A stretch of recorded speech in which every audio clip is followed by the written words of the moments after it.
So in the first phase of our testnet, we've had hundreds of thousands of participants so far, which has been amazing. I mean, I think nearly approaching 1 million at this stage, well over a few billion of like real estate assets, real like RWA products, private credit funds, tokenized funds, other different types of unique RWA assets, super high quality stuff that we're working on tokenizing in the pipeline. And this is not like, hey, we're working with a money manager who has trillions of dollars. It's like, these are actually deals.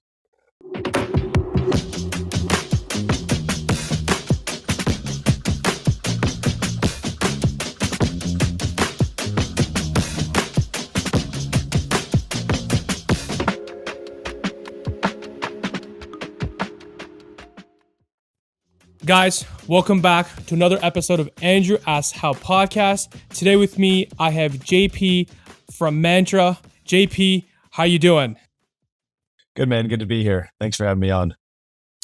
JP, really quickly, for those that do not know you, who are you? How did you get into the industry? And then what is Mantra? Sure. So I'm the co-founder and CEO of Mantra. Got into Bitcoin back in 2013. Had a buddy when I was in school. I was actually going to school in Madrid, Spain. And he was studying computer science and told me to look into Bitcoin pretty early on. So pretty early adopted from that sense. It fell down a little bit more like a traditional career path for a bit. Worked in banking, actually in Asia. I was working in Shanghai, but was, pretty deep down the rabbit hole of crypto at that time, just on my own personal accord. Quit my job at the bank after about a year and a half. Joined crypto full time in 2017, like in an actual working capacity. I've worked across the spectrum in the space, centralized exchange, brokerage business. We started building Mantra as a DeFi platform back in kind of DeFi summer 2020. So I've had a lot of experience there. More recently, for the past, call it 18, 24 months, we've been really focused on building Mantra chain and our Cosmos L1, specifically geared for RWAs and asset tokenization. And we kind of really subscribe to this idea of, an application first, ecosystem where we're building, both the protocol layer at the chain side and then an actual application for distributing and trading, investing in different types of RWA or, tokenized products. So we're kind of full stack, I would say. Been in the space for a long time, and it's still never been pretty crazy this year, to be honest. Yeah, it's been pretty wild this year. A lot of new narratives are starting to form. RWAs is definitely in that. I don't have to tell you, already know that. JP, what is your personal thesis separate to the business on RWAs as to why you guys are attacking working in this vertical within crypto? Good question. I have felt for a long time, and honestly, back when I was working on the centralized exchange back in 2017, the idea was to basically have a one-stop shop for trading any type of asset. Back then, the platform, which is actually still wrong, but didn't end up really catching on and getting product market fit. Partially because it was focused on compliance and regulation and things of this nature, and being a regulated venue or compliant venue in Asia in 2017 was more of a bug than a feature. But that's obviously evolved a lot. And, having kind of seen the evolution from STO to, tokenization to RWA, I've kind of been able to see a lot of things that worked, that didn't work. Tried a lot of things that didn't work and kind of use that to kind of form and evolve my thinking into what we're building now. I firmly believe that, on-chain is the new online, and that everything can be tokenized. Doesn't necessarily mean that there's going to be a great secondary market for it. Doesn't mean that there's a great use case, but as it pertains to financial products, not even just financial products, but financial products, financial platforms, asset transfer value, it should and will be tokenized in many cases. That being said, the way that we think of tokenization, today with wallets and, blockchain explorers and things, that's not where it's going to look like. I'm building a chain that I actually hope no one knows about in 5 to 10 years. Seriously, because at the end of the day, the vast majority of people don't give a shit if it's on a blockchain. It's the end user. They don't really care. It's the end user. Yeah. Yeah, it's the end user. Yeah. So JP, that's kind of what we're building for. you mentioned you had done stuff that did not go according to plan. I mean, as business is, and then you mentioned stuff had gone according to plan. Obviously, things have gone according to plan. We know why that worked. The things that you guys tried to do that didn't go according to plan. Why did those things fail? Um, Or not fail, but like they didn't. They didn't. The execution, or not the execution, but the output of the input sure, wasn't there. We'll say that. sure, yeah, no. Sure, they did. In some cases, they failed to meet expectations of what we wanted to achieve, right? So Uh, it's all part of the process, and I think there was a number of reasons that stuff didn't end up working out like we expected, and some of it was timing, some of it was just technical constraints, some of it was poor execution, some of it was macro situation. I mean, like there's so many different things, regulatory, like across the spectrum, and there's been different reason for different stuff. So yeah. it's it's hard, right? Like we're building something that is, in my opinion, going to be a completely new market, at least as it pertains to retail. Like there's RWAs in the context of like mass adoption is not even anywhere remotely there yet. Yeah. We're in an on-chain, like easily accessible environment. So of course it's going to be hard. You're dealing in a highly regulated space. That's hard. The technicality of it is hard, but that frankly is what makes it fun. JP, and then I do want to ask, do you think that the process of like tokenization for any asset class, whether it's collectibles, whether it's this cube, whether it's a water bottle, whether Mm. it's financial products, whatever it is, do you think that is the easiest thing to understand for somebody who is not crypto native? And yes or no on that? And then do you think that is going to be the biggest catalyst when it comes to the lame phrase, the overused phrase of bridging the gap? So just to restate, so is things like collectibles and other just kind of really easily understandable things like the way to explain tokenization to people? Yeah, like if you had to explain, if like, I had to call like I don't know, like my buddy who like doesn't get crypto, hey man, like they're doing RWAs, explain it to him, he now gets it. Do you think it's the easiest thing to understand? No, probably not, honestly. Okay. Yeah, and the reason I say that is because like people are gonna be like, why? um, and it just doesn't really make like if it. The thing is, if it hasn't happened, and there's not like a market on chain for these type of things that you can easily trade, you can easily buy, you can easily do it. People are just like, why would I even do that? Right? They're most of the time people are pretty happy in their Yeah. lives, and they don't Yeah. really need like this Yeah. change, right? That's what I said. Like we're creating a new market. Yeah. You know what I mean? So I actually think that trying to explain like what we see as kind of like the end goal, we as in like the people who are in it, I Yeah. don't think really works. Um, I actually think it's easier if you take a little bit of an approach where it's more things that are already like liquid. Like talking about bringing illiquid assets to liquidity is something that obviously is the holy grail of tokenization, right? But it hasn't happened for a number of reasons. But I think you've seen it. People were trying to do this in the past in like 2019, 2020 days. All these illiquids being tokenized, but now actually where you're seeing a little bit more PMF with it Yeah. when as it pertains to RWAs is actually on things that are already liquid, like tokenized treasuries. So I think you kind of got to start where it's not as big of a leap to bridge the Yes. gap. And it's like kind of bit by bit. And then eventually you'll get there, but it's going to take some time. That was a And very good question, by JP, the way. I appreciate It that. made me think. And Yeah. do you think that we have to take a more so of a aggressive approach when selling and framing this, or do you think we take more of a kind of playing off our back foot, more seductive approach to this? Because we've seen both. We've seen we're going to scream at you guys from the fucking rooftops. We're going to say this. We're going to do a BAYC to get all these guys involved, MoonPay, whatever.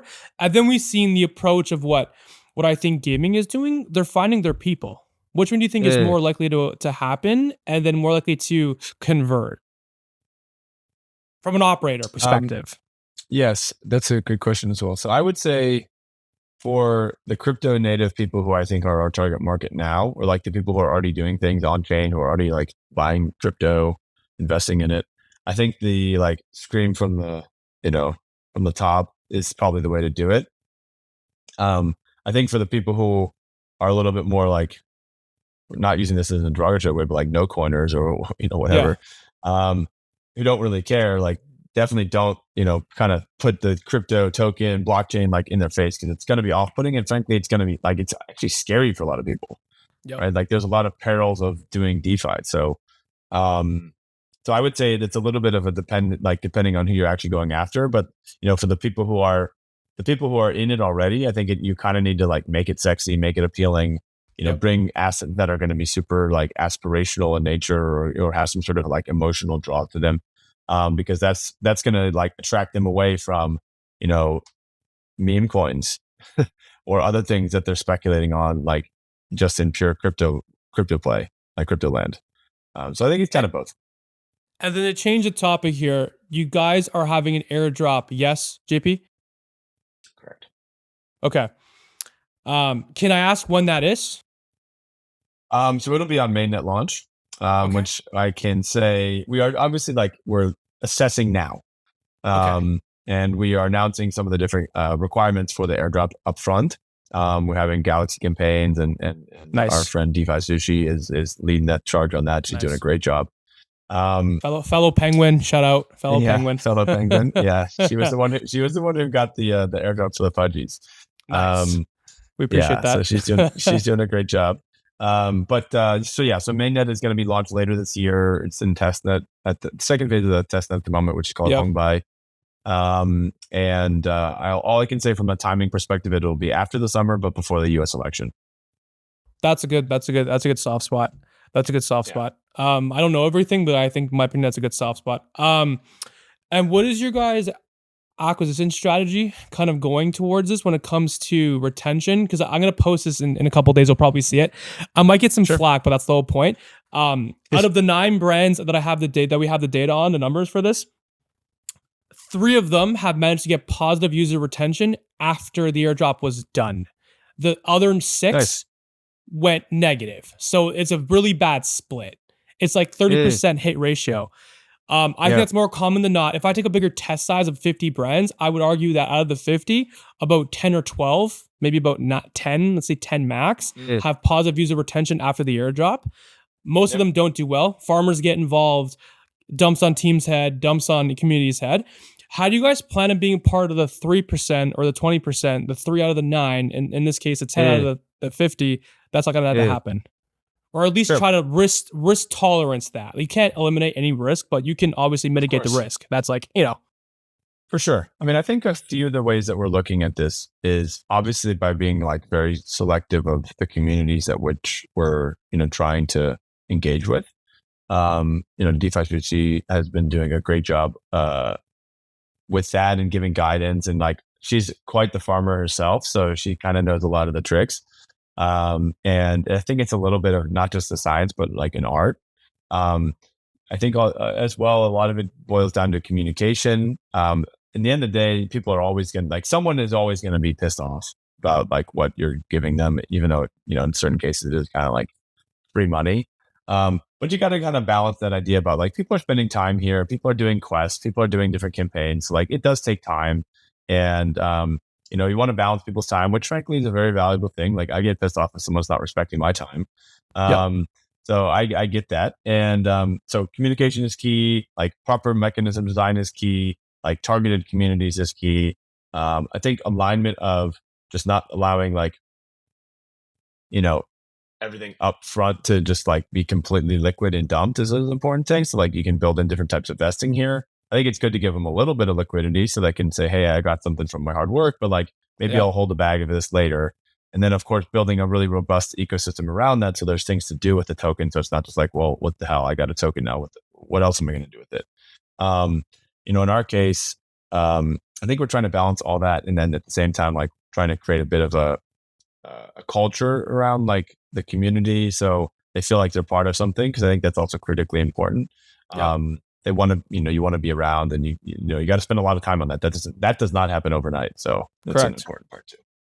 If I had to ask you, JP, what is the value add up front for people to not sell a token after the acquisition of getting the token? Because I mean, there's obviously going to be some dumpers. You can't eliminate it, like I said before, right? But I think there has to be, at least in my opinion, like product first, then marketing, opposed to the other way Mm. around, that I think probably can lead to some of the, retention base. A case study you could probably look at, I think it would help you guys as well in real time, the Arbitrum. So Arbitrum had a pretty good acquisition strategy where they airdropped the tokens, but the consumption rate and the retention was positive after. It was one of the three. Okay. And I don't Cool. know why it happened, but it happened. The numbers are the numbers. Mm. Right. I think Yep. they could, Okay. and it was a massive airdrop too, like millions of dollars Yeah, was for sure. airdropped. But I think For like sure. looking Okay. at that could be helpful. Okay. Good. Yeah. So I mean, I guess like some of the things that we're thinking about, you know, kind of actually boiled down to like kind of my not earlier days, just the previous cycles like experience. Yeah. And that was centered around a project that's pretty like infamous, that also had a big airdrop ecosystem, which was Luna. So actually, I don't know if you were involved in Luna at all, but I was As in like Do Kwon. as in Do Kwon Luna. Like, I as in, interviewed like, him I interviewed him about 2 years ago. I interviewed him. I have Oh Luna for man. Oh man. me and Joe were the only ones in the world who have these shoes. I don't know if he has them To be anymore. off topic, I interviewed Doe about 3-4 months before the whole thing went to zero. And I asked him on the space, I said, Doe, I'm getting DMs. Can this thing depeg? He's like, it's impossible. I'm like, okay, you said it's impossible. Wow. 3 months later, depegged. Look what happened. Yeah, Wow. what could happen? Yeah. Well, anyway, big in Luna. And one of the things that really kicked off their ecosystem was airdrop to Luna stakers. You had Mir, you had Ank, Yes. you had all these really core apps that were airdropping to Luna stakers that then would be rehypothecated and like restaked and then releveraged. So you like had this kind of flywheel created where you'd get airdrops, you'd stick them in Anchor, you'd earn yield. Yeah. So like I think that kind of flywheel is something that we're actively looking at, and I can confirm that that's like gonna happen, but like not just with Podsonomic tokens, but with like you can like get yield from a private credit fund, as opposed to Anchor, and that private credit fund might be Hamilton Lane or BlackRock or KKR or whoever else, right? Just throwing names.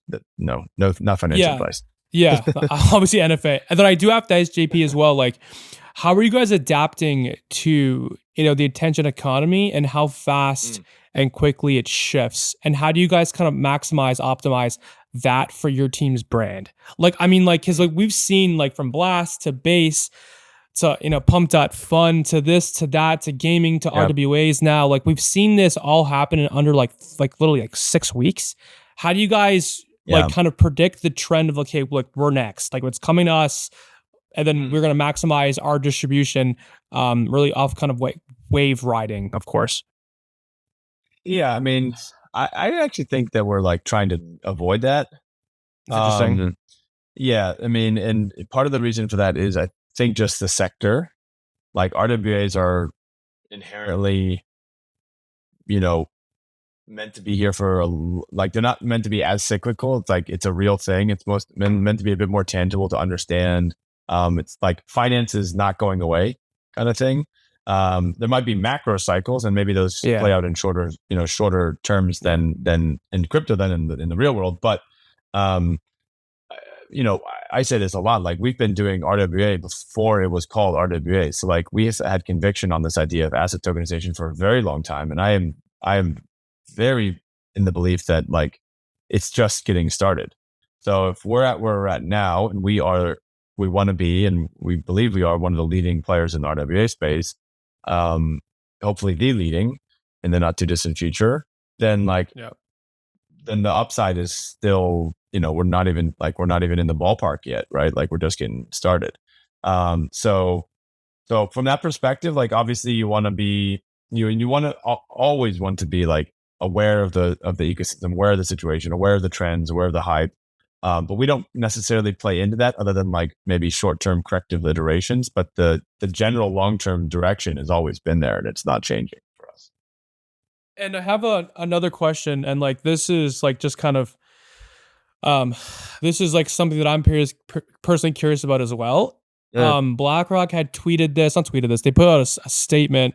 I think it was about a month or so ago, and they Okay. mention, tokenization of assets. Obviously, you probably read it yourself. Do you guys view them as competition, or do you guys view this as more of bullish sentiment for the overall RWO eco? Oh, definitely bullish. I mean, the fact Okay. that you can get Larry Fink on CNBC every month or so, Yeah. still in tokenization, like, Yeah. and he will. Like, that's why I mean, like, Yeah. we don't need to necessarily worry about these, like, oh, now it's pump.funds time.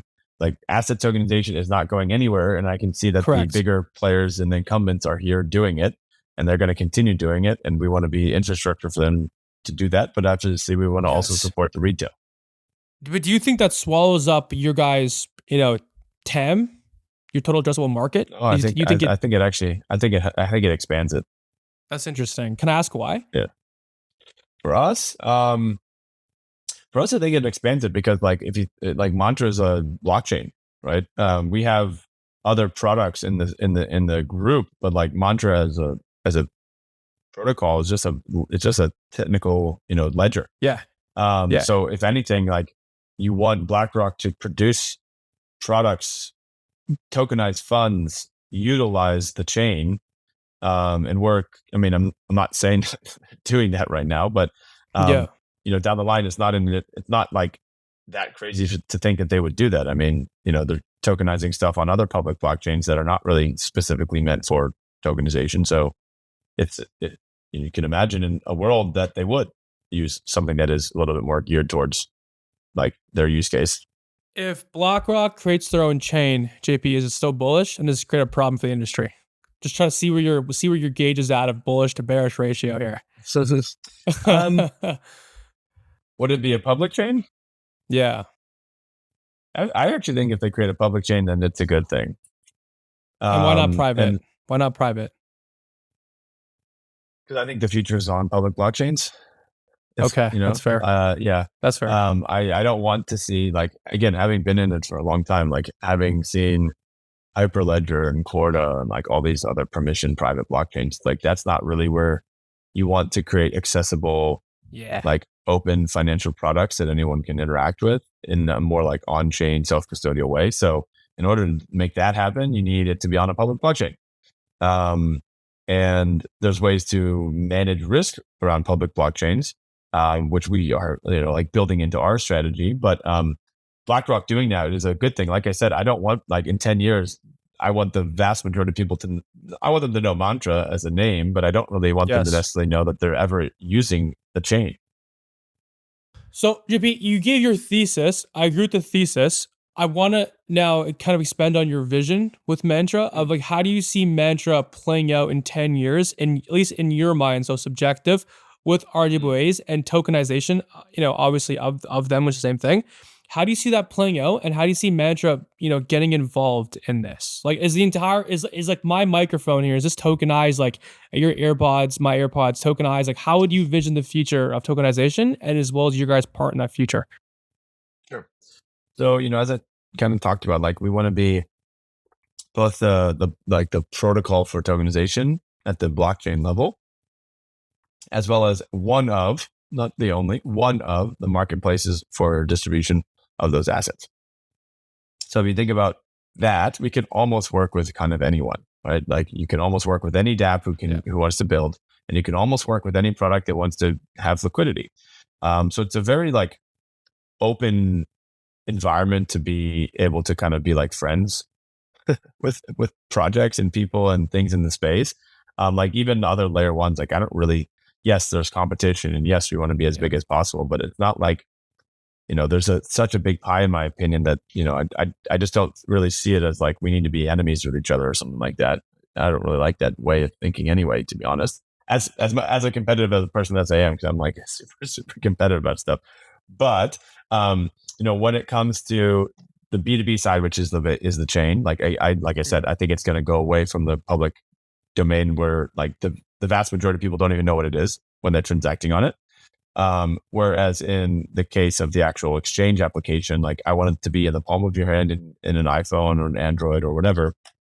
And I want people to be able to basically one click from their wallet to their bank account, to their brokerage account, to their real estate investment portfolio, to whatever asset under the sun that they're interested in getting exposure to, then be able to have a composability layer where they can take out loans against these assets, where they can speculate on these assets, where they can do all different types of financial, DeFi money Legos, as we would call it, all from the palm of your hand without even knowing that you're transacting on a blockchain, without having to worry about keys, without having to worry about getting phished, without having to worry about getting hacked, without to worry about sending it to the wrong wallet. Like, that's what I want to build.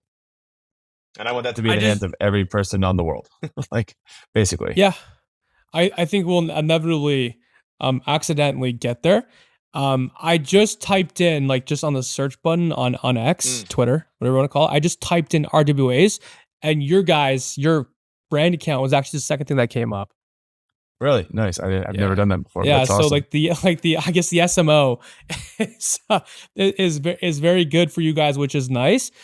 JP, do you have any stats, any data, any volume statistics that you can let the people know listening to this podcast that would back up what you guys are building? Sure. So I guess a couple things, right? So, like, on one side, we've obviously launched a testnet literally a 1 month ago. So in the first phase of our testnet, we've had hundreds of thousands of participants so far, which has been amazing. I mean, I think nearly approaching 1 million at this stage. I haven't checked so far today, but it's been crazy. Obviously, like, the incentivized airdrop campaign has been, really, really well taken up. We have people all over, really kind of like hyped and buzzing about it. We have, I think, 10 or 15 dApps that are going to be deployed imminently on the testnet for people to be able to play around with and actually use, which will be awesome. I'm really excited about that. And that's going to be like just the tip of the iceberg. We're going to have a lot more coming.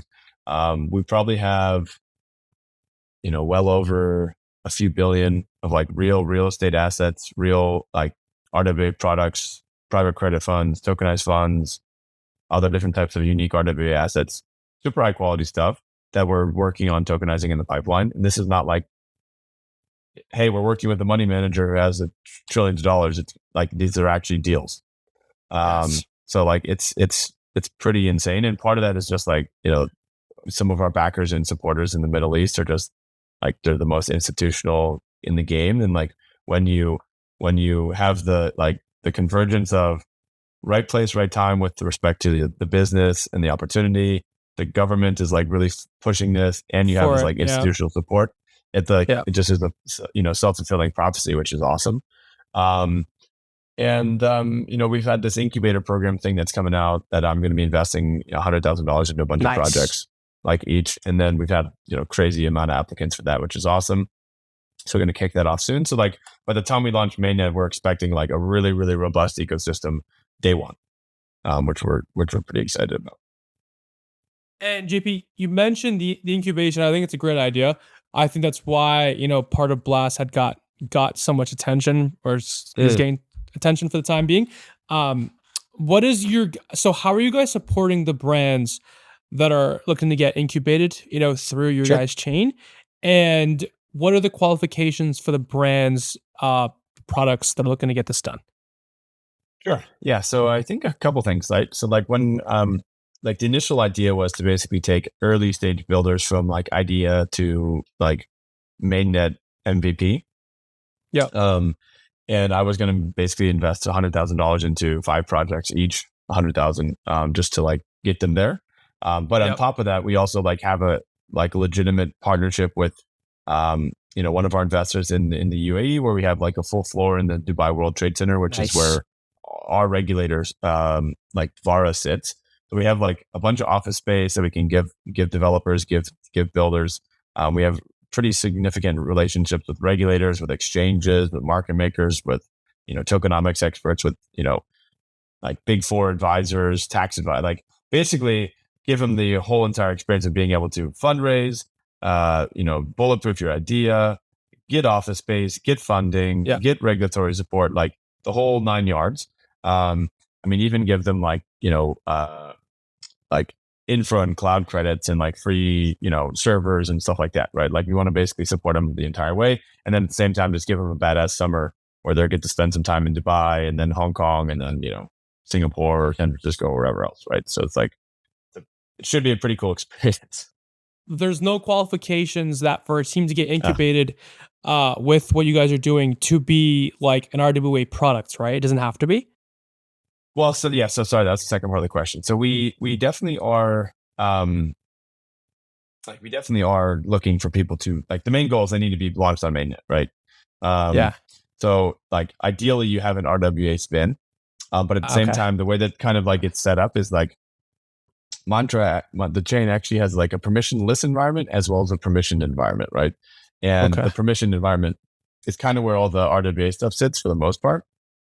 Like at least on like the interactions with the banking system and like anything that's a little bit Yeah. more regulated would be over on that piece.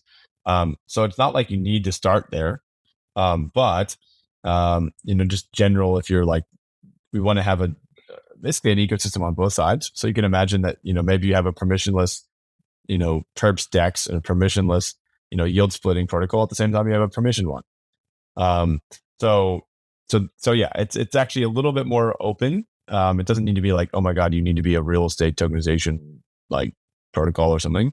But rather just broadly speaking, we're looking to have like a robust DeFi ecosystem. Yeah. And I'm going to ask a speculative question. We can cut this out if it's not good, but I'm going to ask anyways.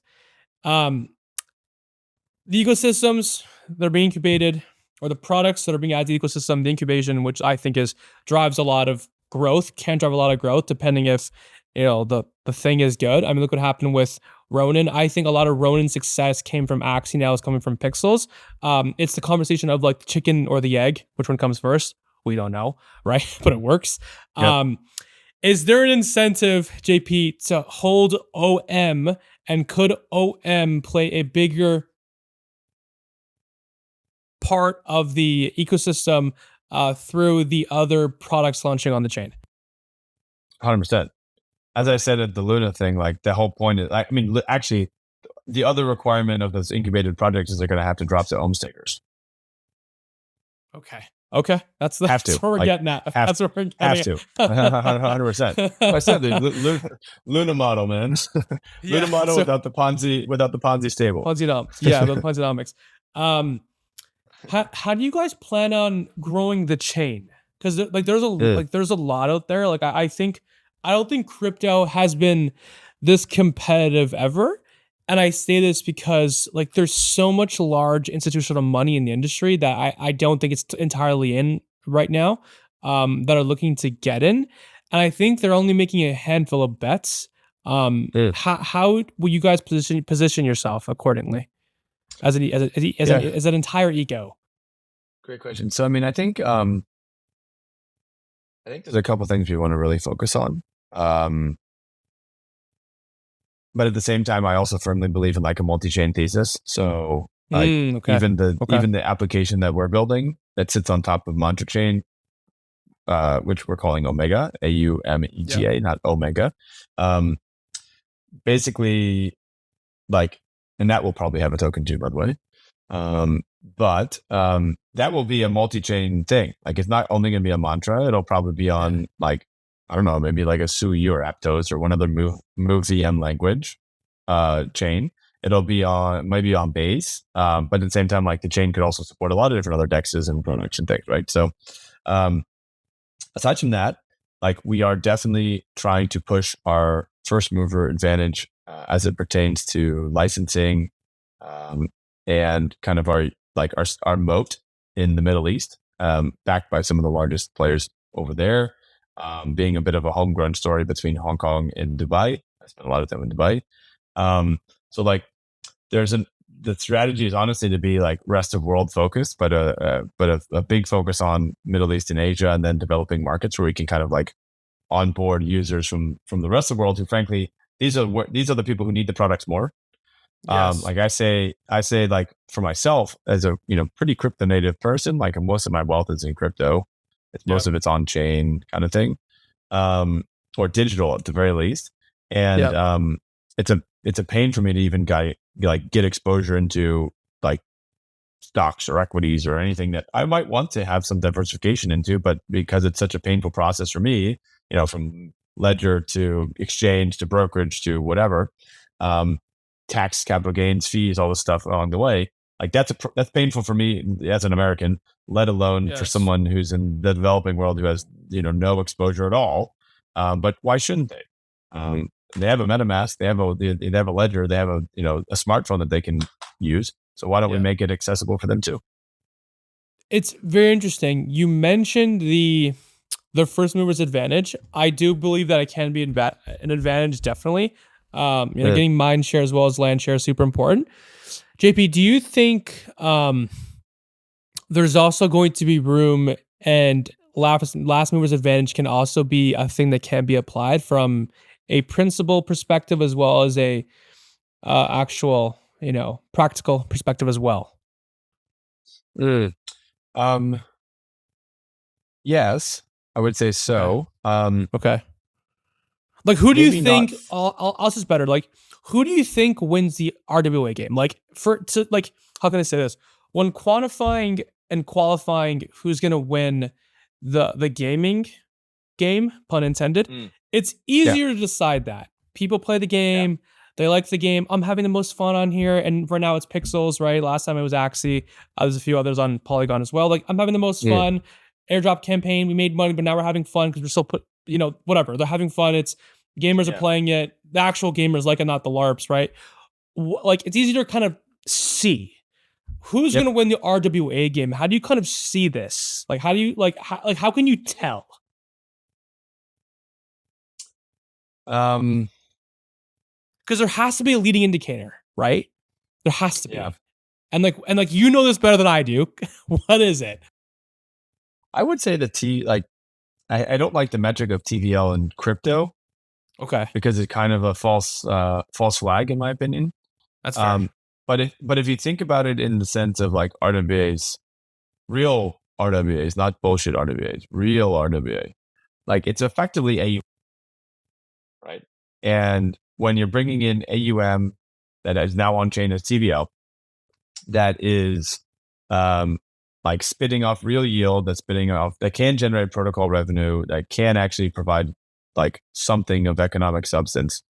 That's an important thing, and I think that changes the like whole idea of just like, okay, let's like stake something and then borrow against it and then loop like 10 times, and then oh great, now our TVL is like multiple times bigger kind of Yeah. thing. Obviously, that's something that you can do, but there's a bigger game, and the actual AUM is real. It's not just like printed out of thin air kind of thing. Yeah. So that is an important thing to consider, and I think that we will be the leading player there.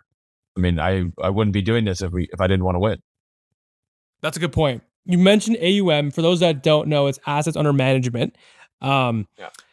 JP, is your guys' like strategy to, I guess, acquire the most AUM in terms of, like, we'll say dollar value for this, or number Yep. and quality dollar value, whatever qualifications you want to use, quantify metrics you want to use, you can use. Are you guys looking to go kind of the more retail row, where you can get like 10,000 people in, where it becomes really network effect, or is it more the institution row? Because we've seen both, like, from a product selling perspective, we've seen B2B work in business, right? Yep. We've also seen, D2C work in business at scale, right? Economies at scale. Yep. Which route you guys going to take, and why? We actually do both, and I Okay. think that's yeah. And that is that's actually a big part of the strategy, and the reason I say that, even though most traditional venture capitalists would probably be like, you can't do both, Yeah. but if you think about the two parts of the stack, you have the chain and you have the app, and the chain itself is naturally a B2B thing, although the token of the chain becomes a heavily retail thing, right? Like that's what people can interact with. Most people aren't building all the chains, right? So at the same time, we basically need builders to come on and build on the chain. So that's the B2B side of it. And then you actually need, on the like exchange or the application side, like people to use it. And that's where we want mass retail. Like that's what I was saying. Like we want to have it so that down the line, you don't even know you're transacting on blockchain. You don't know that, you have to sign, transactions. It's just a one-click experience, like Web2 experience, just with Web3 Rails, Web3 benefits. And like that's the definite retail game that we're playing. So I think there's a bit of a like dual strategy from that perspective, and also it also kind of plays into the fact that like there's also a bit of a bull and a bear market strategy here too, because a lot of the Yep. products and assets that we're playing and putting onto the chain, but also distributing on the application, will be more appealing in a bear market than in a bull market when like everything's pumping. It's interesting you said that too, JP. Do you how can I say this? Do you guys like plan on tracking any metrics in a shitty cycle when we know everything is going to go down, 85%, some of them are going to go straight to zero like last time? Do you guys plan on tracking any metrics, and do you think our industry matures enough where we now have RWAs being recession resistant, or like recession resistant? Like I would argue with you that games outside of our eco, like in the Web 2 side, like GTA, Call of Duty, Halo, I don't know what your thing is, but those games are recession resistant. People are going to play them no matter how much fucking money they have in their bank account. And I think eventually the games in our industry will get to that point too. Do you think RWAs kind of follow that recession resistant, and like bear market, we're down, 95%, it don't matter. It's still going to grow. Maybe not necessarily year on year, but like in general, I think if you zoom out a little bit, naturally it's going up and to the right. So, obviously I don't think it's cyclical. It can't be, it has to be cyclical to some degree, right? Markets are cyclical and RWAs are market driven. So there is an element there, but I do believe pretty firmly that, this is just the beginning, and we're not even like touching, that's just the tip of the iceberg. So the potential hasn't even been unlocked. We don't even know what are some of the things that it will unlock. And if you think about the size of this, total addressable market of just even real estate or other types of security products or, anything like that, it's freaking massive, right? And we're like, we have a little bit over $1 billion of tokenized treasuries now. It hasn't even begun. Yeah, that's a lot. Don't get me wrong. Yeah, but it hasn't even begun. Yeah, it's a lot, but it's how many treasuries? How much treasuries are there in the world just from the U.S.? Trillions. Yeah, it's trillions. Like and they're printing by the second. They're gonna print again by a second. Exactly. And then I'll ask this too, like for those that are like skeptical about the RWA narrative, for those that are looking to get in but like they don't know enough. I'm a pretty big POC kind of guy. I like my proof of concepts to know that, okay, like this works. I can see this. I understand this.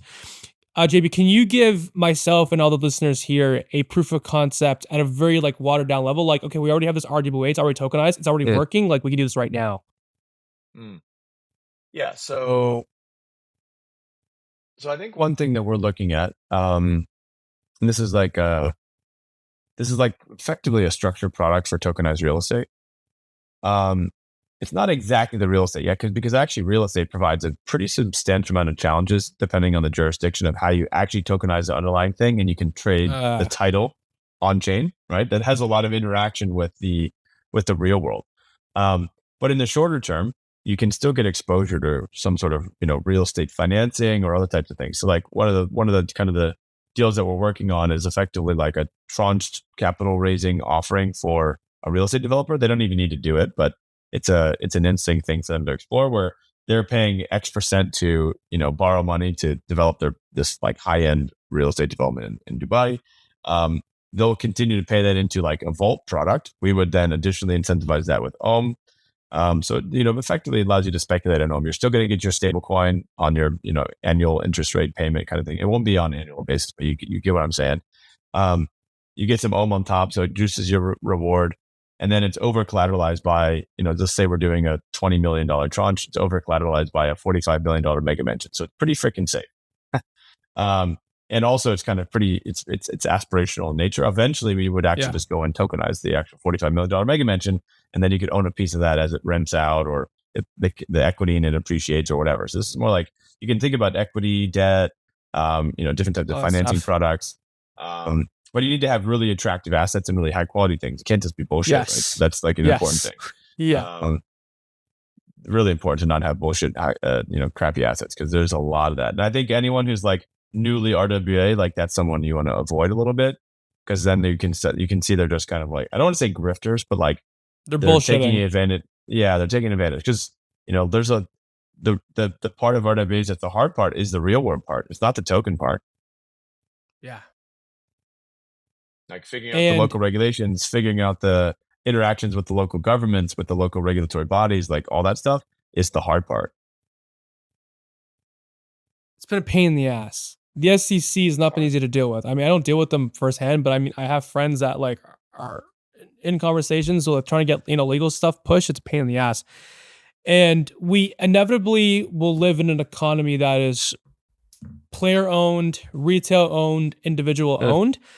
To ask the stupid question, the stupid one, but the one that's going to make the most sense, JP, why does having a player owned, individual owned, whatever, Andrew owned, JP owned economy or asset even, how does that benefit us as consumers, as users of everyday things? I think it is a couple things, right? So there's the idea of like freedom of access. It's like, why should I be able to like buy not even, okay, as an American, why should I be able to very easily buy and get exposure to U.S. Treasuries or Tesla securities or Tesla stock or like whatever other things that I want to improve my life, right? That's like kind of what America and the West is built on, is this idea to like have equity in things that goes up in value over time. And Capitalism, capitalism, yeah, right. So in a lot of places around the world, they are unbanked or underbanked, but in many cases they have crypto wallets. And if you can tokenize these types of products, make them safe, secure, and accessible to all, like that's a net benefit to the world, in my opinion. Would you rather have these people around the world who are maybe not as sophisticated of investors investing in like random meme coins they see on pump.fun and getting, I'm not saying the pump.fun's a bad thing. It's an interesting part of the culture. But just like in general, like, would you rather have them investing in rug pulls or investing in like, maybe they can still invest in the rug pulls and like the crazy stuff, which is fine. Like go speculate, go play in the crypto casino. I do it too. But would you not want to put maybe a little bit of your investment portfolio into something that's a little bit more safe and secure? That's kind of like what you hope the world ends up happening, right? So like maybe they don't get wrecked on going all in on just like random shit coins. I've learned to know this too, JP. Some people don't even care, man. They just want to be a part of a ride for something. They just want to go out and get on the ride and get off. They don't even care. They're that's for sure. I lose $10 million. I don't really give a fuck. I want to be part of the ride. And this is what it is. This is what it is. Yeah, and you mentioned something as well, like having part of your investment portfolio into things that are, safer, that are, less risk. What's your personal ratio from centralization to decentralization on that spectrum of having something that are safe assets? Because like we hear this like, decentralized, centralized. I'm like, bro, like I don't know if you know this, but the government's never gonna let that happen. Like 100% decentralized, they're never gonna let that happen. What's your ratio? That's actually your ratio. That's actually like that probably could happen. It's more likely to happen. I'll say that it's practical. Yeah, I mean, I don't think that we're ever going to have 100% decentralization either. I mean, it's not really no, it's impossible. It's not really possible. And even like the people who pretend to be like decentralization maxis in many cases are like, having these little cartels and like lobbying behind the scenes and stuff. So like, it's like this decentralization theater. Yeah. So I'm pretty like pragmatic when it comes to this stuff, and I feel like there's a middle ground where you can have the best of both worlds. It doesn't need to be fully decentralized, but at least you can be. I think like self custody for me is more important. Yep. Than like true decentralization. And most people, the vast majority of people who are not in crypto, I mean, maybe even everyone, honestly, I'd be even that bold to say, they don't give a flying fuck about decentralization. No. And then part of me, what you said that, JP, is like, they don't care is because they don't understand, or they don't know, or like they genuinely just think it's a pipe dream. Like, why do you think they don't care? How is it really helping them? Like, I think you need to think about like, you need to think about what people want in general. And I use this like one of our team. He has this phrase like, people are dumb, people are greedy, people are stupid, people are lazy. And if you know that about people, then you know how to create a retail product that's going to help them. They don't have to think. They want access to the thing at any given time. Fair Yep. enough. Like they don't want to have any extra step or any extra friction to figure something out. They just want it to be handed to them, and they want it to make the money. And if decentralization doesn't really fit into any of that, it makes it a little bit more difficult, a little bit more tricky, and a little bit more whatever. They don't. Why would you care? It's a good Not like a litmus test. pessimistic view in the world. It's just like it's just a way to think about it, right? Like one of Yeah. our other partners, he always says he's inevitably long human stupidity. Yeah, I am too. I'll be honest, I am too. I've seen enough. I'm 26, JP. I've seen enough. How old are you? Out of curiosity. I'm 32. So you're a little bit older than me. I've seen enough. You've probably seen more than I have. I've seen I've seen enough. Seen I've enough. seen Yeah, I've seen 100%, enough. man. I have to ask as well, like for 2024 and 2025, what are you excited about with Mantra? Like what has you waking up every morning saying, yeah, man, like this is the North Star we're working towards. Like this has me excited. I'm excited. Our community's gonna get excited. My team's excited. The airdrop communities are excited. Like what are those things? What is that one thing if it's one? Good question. I mean, I don't know if there's just one thing. I mean, I just like building, and I like this opportunity. I like working with our team. I like the growth that we're undergoing. It's just fun. I mean, I just love this. I say this a lot. Like I'm just built for this. It was my calling in life, and when you figure that out, it's kind of just like you just got to go for it. So I don't really have to think and worry about like what if I should be doing something else. Like no, I know this is what I'm supposed to be doing. I respect So that.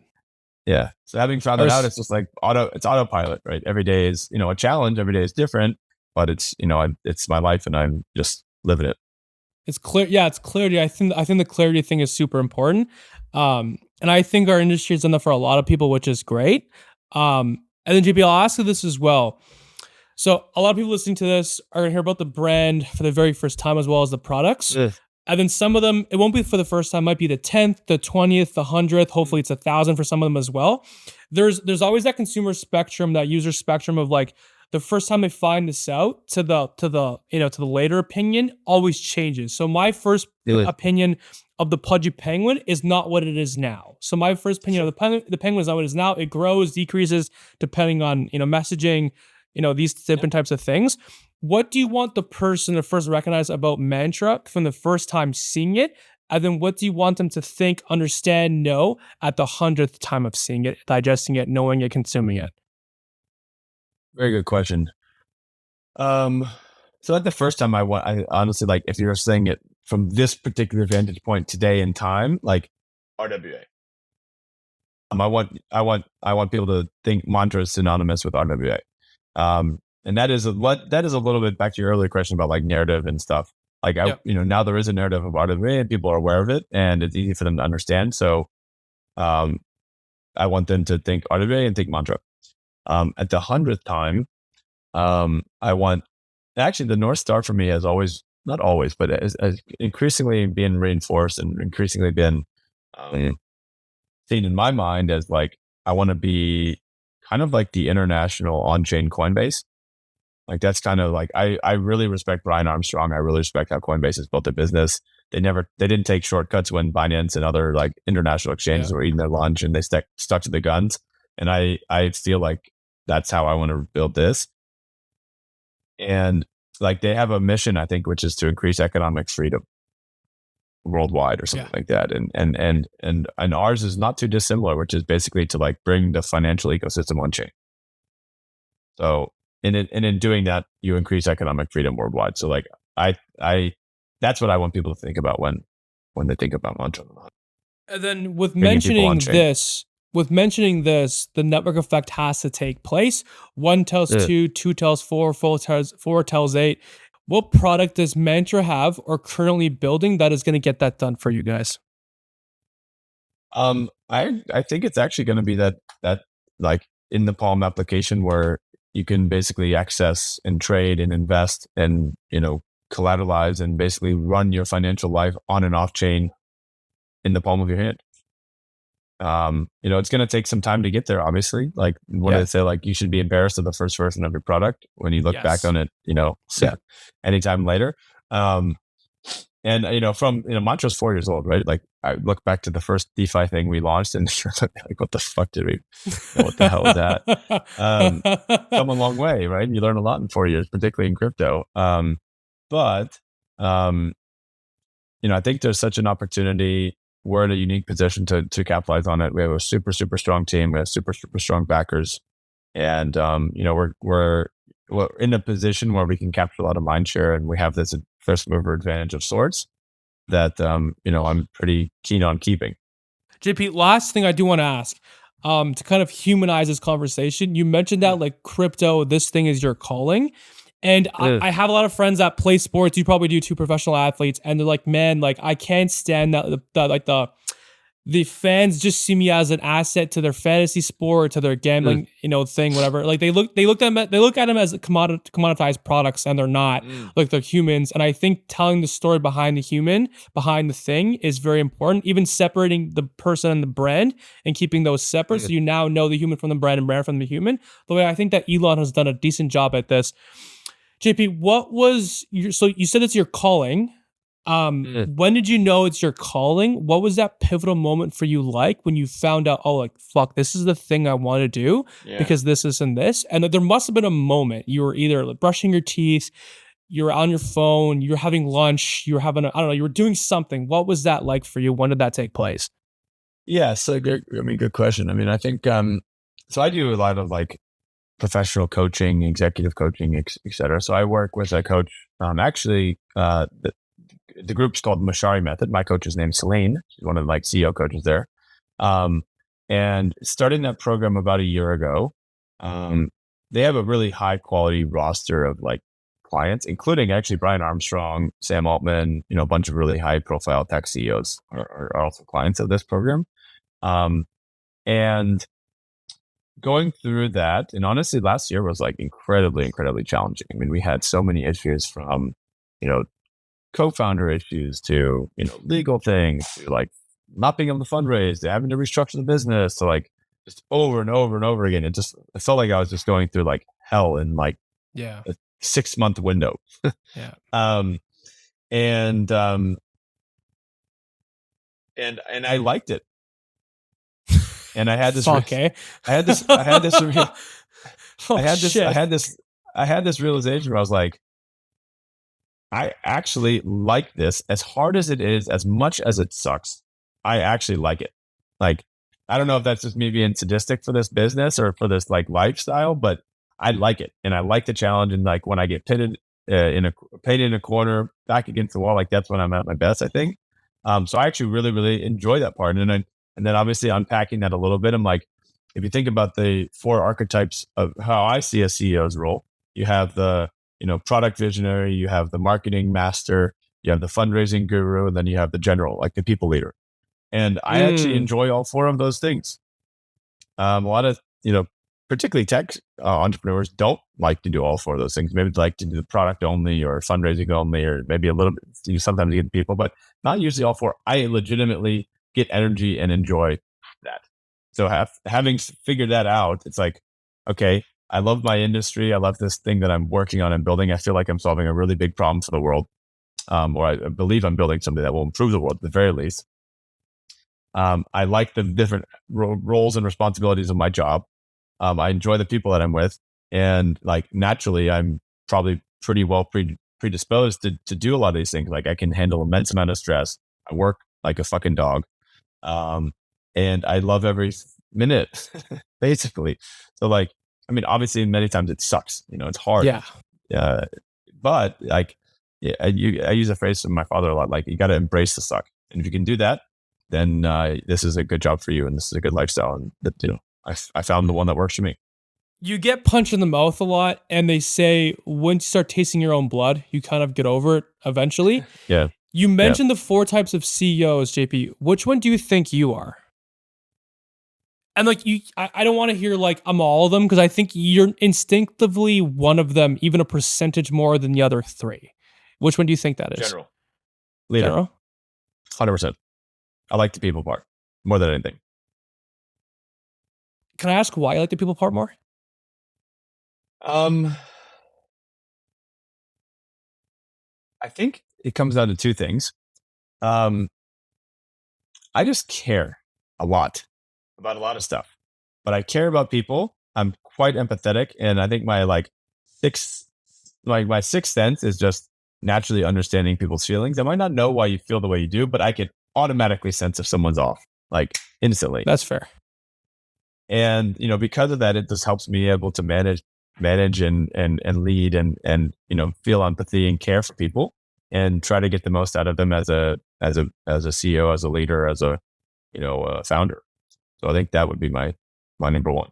And that's allowed me to kind of like lead up with my senior executive team is like much more experienced and much older than me, and they have a lot that I can learn from, and vice versa. There's a lot that they can learn from me. So it's I think that's worked out pretty nicely at a fairly young age. I respect perpetual learner as well. Do you think that you're always going to be that general, or do you think you're within your career, and it's very early in your career as well, you're going to transition to like more so the product guy, the marketing guy, the fundraising guy? Because I don't think somebody can be the same thing for all seasons of their life. I think they have to transition and pivot at a point, the way the businesses do. That's my personal my personal belief as well. I mean, yeah, as the business is growing, I think the requirements are meant to be more on a lot more. I mean, I'm fundraising all the time. So fundraising for sure. Yeah. I have to do a lot of that. And I don't necessarily think I'm like in the product on the detailed nitty gritty stuff, but I think maybe on the more like on the product visionary side, if that makes sense. We have great product people. Like our head of product, Charlie, she's amazing. So like she knows it way better than I would ever know. Yeah, that's key. So it's kind of more of like, let them do their job, what they're great at, and they let me do what I'm good at.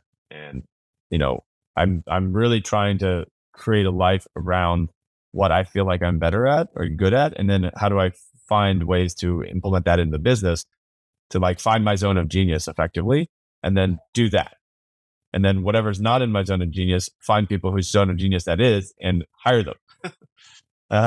Like that's how you need to build a business, I think, and that's how you hire A+ people, because you put them in places that they want to be, and you challenge them to be even better. I like that you said that. The scope of genius is something we use as well on my team. I like that you said that. JP, last thing I'll ask you, promising to be last thing. Where can we learn more about you? Where can we find more about the product? How can people learn it? Discord, a website, obviously these different things.